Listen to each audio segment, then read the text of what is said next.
হৰিনামৰ ধ্বনিৰে মুখৰিত হ'ল প্ৰয়াগৰাজৰ এই আকাশ বঁটা। আজি অসমবাসীৰ বাবে খুবেই এটা গৌৰৱৰ ক্ষণ। আজি যি মহাকুম্ভ মেলাৰ তৃতীয় অমৃত স্নান আছে, তালৈ এনেধৰণে খোল-তাল মৃদং বজাই অসমবাসী আৰু লগতে 3জনকৈ ধৰ্মীয় গুৰু আগবাঢ়িছে। আজি আমি আপোনালোকক এই সমগ্ৰ পৰিৱেশ দেখুৱাই আছো। এয়া দেখিছে, এনেধৰণে খোল-তাল বজাই আগবাঢ়িছে। আজি অমৃত স্নান আছে। 3জনকৈ ধৰ্মীয় গুৰু গৈছে প্ৰথমবাৰৰ বাবে অমৃত স্নান কৰিবলৈ। শ্ৰদ্ধাৰ সত্ৰাধিকাৰ পীতাম্বৰদেৱ গোস্বামী, শ্ৰদ্ধাৰ ধৰ্মীয় গুৰু স্বামী কেশৱ দাস ডাঙৰীয়া আৰু শ্ৰদ্ধাৰ আন এজন সত্ৰাধিকাৰ ননীগোপাল গোস্বামী ডাঙৰীয়া আছে।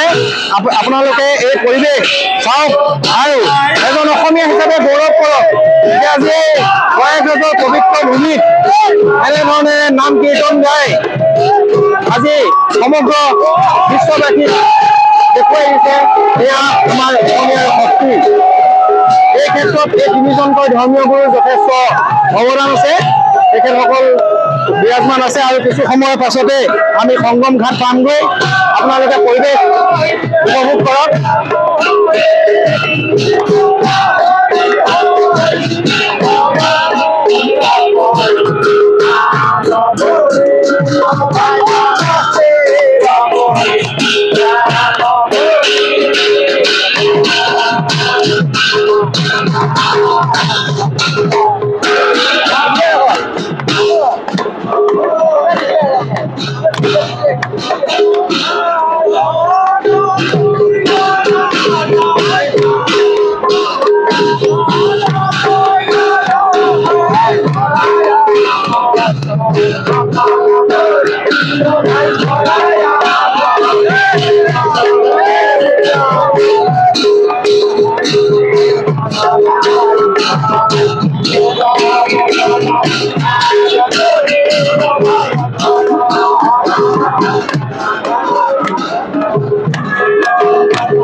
খুবেই এটা সুন্দৰ পৰিৱেশ।